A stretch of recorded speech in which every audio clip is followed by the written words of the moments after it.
it seems like what you can do by virtue of your salespeople is if somebody comes in and isn't all that literate in terms of technology, that really doesn't matter. No, exactly.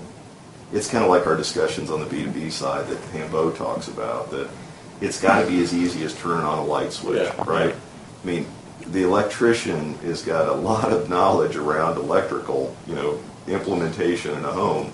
But for us, it's you flip the light switch on. Well, for the tools we built, you just take the mobile device, load the QR code reader, and shoot the QR code. Yeah. It's that simple.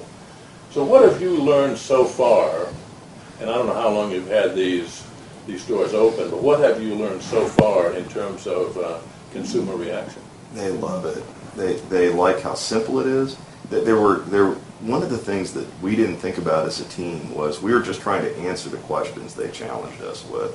But one of the things that we didn't think about was the safety there is in knowing what the product's going to look like. I mean, a lot of people, what they do is they try to address the concerns that the consumers got around picking the wrong product by making them pay labor and replacing the floor. They don't really want that. They don't want to make a mistake. And so a lot of our products in today's marketplace, the really tremendous products, have huge variation. They've got large pattern repeats. They don't know what it's going to look like, and they're picking samples that are this big. It's a crapshoot. It is a crapshoot. And so what I was surprised, out of the customers' mouths, several of them said, wow, this is really great. I can see what I'm going to get. This makes it safe for me. I feel a lot more comfortable in the purchase decision. Well, visualizing, there's not one person in 100 that can visualize, I think. Yes. One thing, just a sideline in terms of product, I noticed that half of the showroom was modular carpet. And obviously that was a good choice in terms of just the fiscal part of it. Yes. But I'm wondering if you see that as an option for consumers. It's one of those things that I know the industry is very interested in trying to pursue, putting it down tiles on the residential side. There are companies like Milliken that are doing really well with it right now.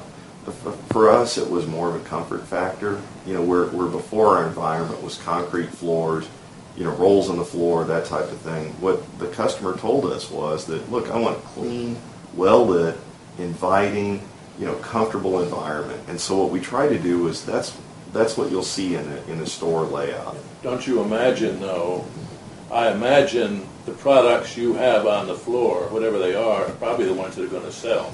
And boy, I like this, and I'm sure that's going to happen. Probably already happened. Yeah, it's part of our focus that we put together is that we literally have a try before you buy walking area for every one of the categories. I'll give you an example. On the hard surface side, one of the big surprises we had was that, on the focus group work, on hard surface, customers would take their shoes off and they'd walk on it and they'd rub their feet. On hard surface. I don't know. We're not a very smart company. It was one of those eureka moments for me. I'm sure others have already figured that out, but for us it was a surprise. Literally, one woman in the research started it, and then the rest of them would just get in a line and start going across it, rubbing their feet on it. They wanted to know what the experience was going to be like. Well, you're going to walk on it in real life that way, I guess. I would never do it, but there were 100 things like that. Your expectations. You guys are Carpet One, your ProSource, your Big Bob's, and others that I can't bring to mind here. What are your expectations in terms of bottom line growth as compared to all the other organizations you're involved with? Yeah, we're kind of like that Kansas farmer. We don't want all the ground. We want that adjoins ours. We're going to grow. That's our goal. So, very political answer. How are you going to do that? But look, I think that we're just a speck in the ocean, right, of opportunity that's out there. And I think in a small way, I think there's a lot of people working on the same things that we've been working on internally.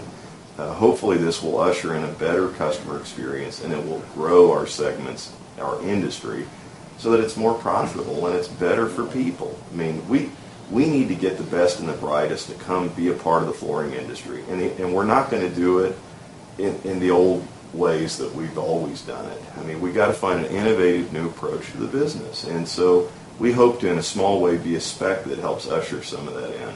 Well, I would say there's no question, but what that has already occurred. As a matter of fact, people will see this video. You've had the rest of the press here.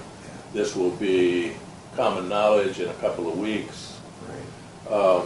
You're going to get phone calls. Hey, gosh, when can I sign up for this thing? And Just for what it's worth, I'm a big believer in family-owned companies, and I'm not necessarily against the boxes, but one of the things I'd like to see is our industry. In my days, we took this business away from the department stores, and we did it with better service, better values. I think the same thing can happen again.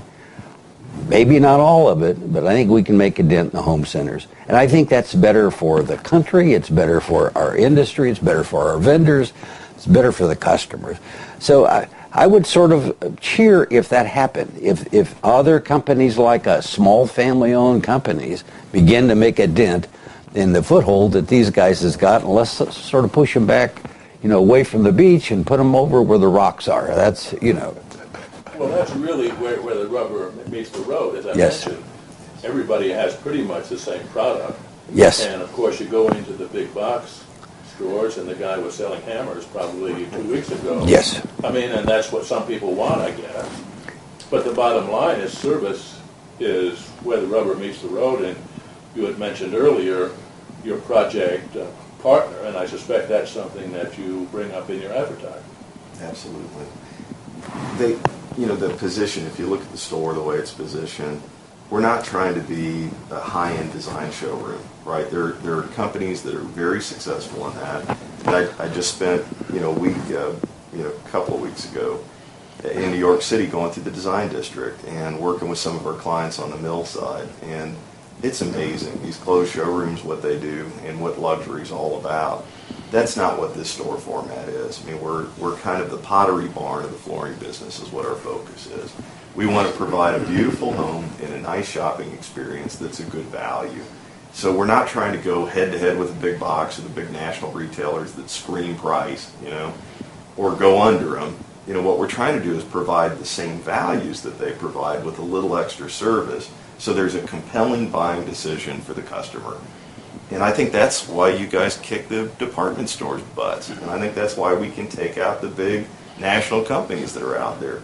But it's going to take a bunch of companies like us to do it, and we're losing right now. If you look, I mean, I hate to be too poetic about it, but the American way is under attack right now. Yeah. Realistically. Exactly right. Exactly right. And we're the guys that, train kids how to shoot at the Boy Scout troops, Do you see potentially converting some of the existing stores that you have into the flooring or into the floor project? We do. That's a part of our plan. But I think we'll continue to incrementally grow our business with it. There's a lot of mistakes we made anytime you open a new business and you're trying a lot of new things. And we try a lot of new things in this new model. But our goal is to continuously improve it and make it better, and hopefully really listen to our customers and not become too, I don't know. You have to be humble in your approach, right, to the marketplace. Right. The customers tell you what you want to know. You just got to listen.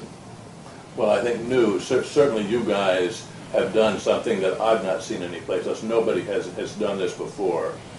With all the conversation over the years, and I've been around a long time, of new and different, this really is new and different. My hat's off to you for this, and I appreciate you having us out here to be able to see this, and the best of luck with this. All right. Thank you, Dave. Yeah. And we've been talking with Levon Pirner and Aaron Pirner. We're at CAP Carpet for the launch of the Floor Project. This is Talk Floor TV.